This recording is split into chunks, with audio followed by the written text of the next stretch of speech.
C'est bon, monsieur Mamia?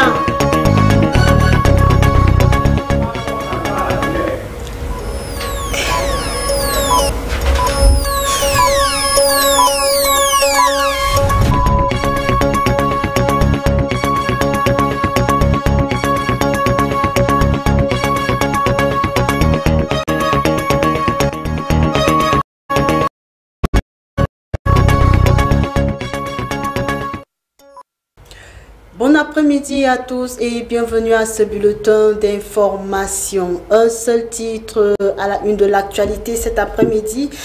Économie numérique au Cameroun, le gouvernement lance officiellement le projet d'accélération de transformation numérique. Les contours de ce projet qui a bénéficié du financement de la Banque mondiale à suivre dans cette édition.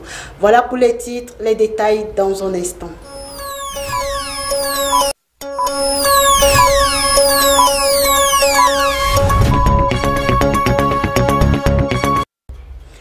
Bon après-midi à tous une fois de plus et bienvenue à ce bulletin d'information. Nous l'ouvrons au Cameroun.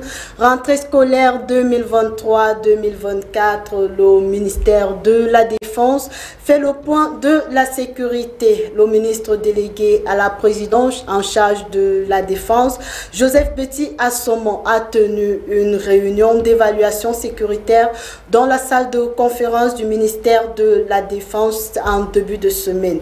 Il a appelé les commandants centraux et territoriaux à renforcer la vigilance au niveau des frontières. Barnabé Mokongo pour nous en dire plus. Pour assurer une reprise scolaire en toute quiétude le 4 septembre prochain, Joseph Betty Assomo, ministre délégué à la présidence de la République en charge de la Défense, a tenu le mardi 22 août 2023 à la salle de conférence du ministère de la Défense une réunion d'évaluation des sécurités alors que le contexte sécuritaire actuel est marqué par diverses menaces et bouleversements de l'administration territoriale Paul Atangandi, du délégué général à la Sûreté nationale Martin Mbargangele et du directeur général adjoint de la recherche extérieure. Il était question pour le chef d'état-major des armées René-Claude Meka, des officiers généraux et officiers supérieurs réunis autour du ministre délégué chargé de la Défense de faire le point sur la situation sécuritaire, chacun dans sa zone. Après ce renseignement général, des propositions de stratégie de sécurité devront être conçues pour atténuer des potentiels risques et présenter au chef suprême des forces armées, le président de la République, Paul Biya. Notons que cette réunion est une tradition pour évaluer la situation sécuritaire avant la reprise des cours. Je vous l'annonçais en titre économie numérique, le gouvernement camerounais a procédé ce mercredi au lancement officiel du programme d'accélération de la transformation numérique au Cameroun PADNUC. Soutenu par la Banque mondiale, ce programme vise à poursuivre la réforme et les politiques dont de nouvelles techniques de l'information et de la communication en améliorant les compétences numériques du citoyen camerounais. Plus de détails dans ce reportage signé Michel Noah. Le Cameroun accuse un grand retard dans les domaines des technologies de l'information et de la communication et par ricochet dans le secteur du digital. Malgré l'évolution sensible des chiffres dans ce secteur d'activité, le pays reste sous-classé. C'est fort de ce constat que le gouvernement du Cameroun a pensé le programme d'accélération de la transformation numérique, PADNUC en abrégé. Véritable catalyseur de l'économie nationale et de l'économie digitale en particulier, le projet PADNUC repose sur l'amélioration des compétences numériques des citoyens, la promotion du développement des applications et des services numériques et, plus important, l'accroissement des services numériques. Et mise en œuvre, puisque nous ne sommes pas en train d'implémenter au hasard. Nous avons maturé, nous avons identifié les besoins, là où il fallait pousser pour que les TIC soient véritablement utilisés pour améliorer les conditions de vie. Et le PADNUC, C'est un projet sur 3 ans. Il sera clôturé. Donc, vous pouvez commencer à décompter dans 6 mois et vous verrez avant les 3 mois, avant les 3 ans, que nous aurons atteint les indicateurs de performance. Appuyé par la Banque mondiale, le programme d'accélération de la transformation numérique a pour objectif l'inclusion numérique et l'utilisation des solutions agricoles numériques par les entrepreneurs, acteurs des chaînes de valeur, d'où la cible principale renvoie aux exploitants agricoles, entités du secteur public dans les zones cibles, les start-up et les entrepreneurs. Encore dans sa phase d'implémentation, le PATNUC devra permettre en 3 ans de remonter la courbe des valeurs produites par l'éthique et le digital. Encore dans sa phase d'implémentation, les emplois aussi bien dans les domaines du numérique, que dans le domaine agricole.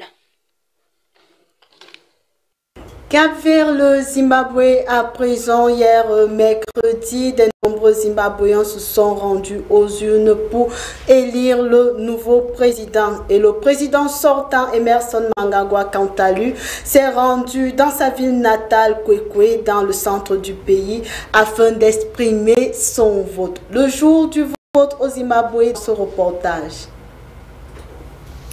Papier Zimbabwe. C'est à la lumière pour ce double scrutin présidentiel et législatif. Et chacun semblait avoir déjà fait son choix. C'est un droit, donc c'est important pour moi de voter. Jusqu'ici tout va bien, voter c'est très important. La Constitution dit que le candidat que nous allons élire peut développer notre circonscription et notre région. Donc c'est très important de choisir un candidat qui peut être votre député ou votre conseiller. Pour le président, c'est plus important parce qu'il peut développer notre pays. Ils doivent soutenir nos affaires parce que je suis un vendeur, donc nous avons besoin d'un soutien. Le président sortant, Emmerson Mnangagwa, 80 ans, a fait le déplacement dans sa ville natale à Kwekwe, située dans le centre du pays où il a effectué son vote. Par ailleurs, il a passé son message après avoir déposé son bulletin dans les urnes, tout confiant vis-à-vis du taux de participation. La paix et l'équité pendant, avant et après. Nelson Chamisa, 45 ans, principal challenger du président sortant Emmerson Mnangagwa, qui dirige le parti jaune Coalition des citoyens pour le changement pour sa part, compte poursuivre sa lutte contre la corruption et la relance économique à la tête de l'État et reste optimiste quant aux résultats. Il est impossible qu'il n'y ait pas un nouveau gouvernement dans ce pays. Il y aura un nouveau dirigeant, un nouveau président et un nouveau gouvernement. Nous avons gagné cette élection. Ils le savent. C'est pourquoi ils sont de connivence avec la ZEC pour faire toutes ces manigances. Jeu de rôle ou pas jeu de rôle, notre victoire est acquise. Nous avons gagné cette élection et nous allons continuer à insister sur la paix, sur la crédibilité des élections et sur la nécessité de veiller à ce que celles-ci aboutissent à un résultat légitime. Le scrutin suivi de très près se déroule sur fond de mécontentement face à la crise économique. Le scrutin suivi de très près se déroule sur fond de mécontentement face à la crise économique et constitue un baromètre de la popularité du parti au pouvoir. Du côté de la République centrafricaine, la Cour constitutionnelle a validé en début de semaine le nouveau projet de constitution approuvé fin juillet dernier à plus de 95% par voie de référendum, donnant la possibilité au président Faustin Archange Touadéra de briguer un 3e mandat. Vous nous dites Esteban Basson. La nouvelle constitution, approuvée par la Cour suprême, donne la possibilité au président Faustin Archange Touadéra de se présenter pour un 3e mandat. Le quinquennat présidentiel renouvelable une fois cède la place à un septennat sans limitation du nombre de mandats. La double nationalité est aussi interdite pour celles des personnes qui aimeraient prendre part aux différentes élections en Centrafrique. Il faut dire que le taux de participation est en baisse, soit 57,23%, contrairement aux 61,10% publiés par les autorités nationales des élections. Le oui l'emporte à 95,3% contre 4,93%. La précédente constitution le limitait à 2 mandats successifs. Cette dernière fait la part belle au président Faustin-Archange Touadéra et ne fait pas l'unanimité au sein des partis de l'opposition et des organisations de la société civile, lesquelles avaient appelé à boycotter le référendum. Monsieur Faustin-Archange Touadéra, élu en 2016 puis réélu en 2020 dans un scrutin très contesté, a désormais la possibilité de se présenter autant de fois qu'il souhaite. Les regards sont rivés vers ce dernier, lequel devra promulguer la nouvelle loi fondamentale dans les prochains jours. Au Niger, coup de force militaire de la CEDEAO, l'Algérie rejette la demande militaire contre Niamey ce 22 août 2023. Vous nous dites Esteban Basson. La route est désormais barrée pour la France. L'Algérie a refusé son espace aérien pour une intervention militaire française au Niger, au moment où la France s'apprêtait à exécuter ses menaces contre le Conseil national pour la sauvegarde de la patrie, CNSP, au Niger, avec une intervention militaire au cas où le président Mohamed Bazoum n'est pas libéré. La demande française de survol du territoire national pour attaquer le Niger a été rejetée par les autorités algériennes. La décision d'Alger FM est sans équivoque. Face à ce refus, la France sollicite le Maroc pour des autorisations de survol de son territoire. Attendons voir. C'est une démonstration de force, une contribution salutaire et un soutien aux forces militaires nigériennes afin d'éviter l'effusion de sang, mais aussi une crainte des afflux des migrants sur son territoire. Il faut dire que les tensions ne sont du tout pas nouvelles entre les deux États. Alger avait interdit le survol de son territoire des avions militaires français en octobre 2021, suite à des propos du président Emmanuel Macron dans le quotidien Le Monde, lesquels affirmaient que l'Algérie a pris son indépendance en 1962, s'était construite sur une rente mémorielle entretenue par le système politico-militaire, questionnant ainsi l'existence de la nation algérienne avant la colonisation française en 1830. Des paroles qui avaient déplu à la diplomatie algérienne et suscité des réelles crises diplomatiques entre les deux États. Pour l'heure, un véritable soutien se dessine en faveur des autorités nigériennes au pouvoir. Par ailleurs, Niamey accueille déjà les militaires maliens et burkinabés en cas d'attaque de la CEDEAO. L'heure est plus qu'au rendez-vous. C'est un véritable réveil panafricain. Hors de nos frontières à présent, en Russie, Evgeny Prigojine sur la liste des passagers d'un avion qui s'est écrasé hier.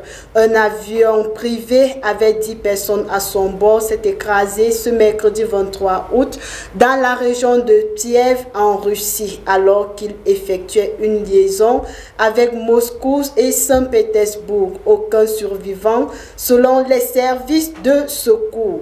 Les médias russes ont confirmé la présence du patron du groupe Wagner, Evgeny Prigojine, dans cet avion. Nous y reviendrons certainement dans nos prochaines éditions. Et c'est avec cette note d'information que nous mettons un terme à ce bulletin d'actualité. Mesdames et messieurs, merci de l'avoir suivi. Restez en compagnie des programmes de votre télévision.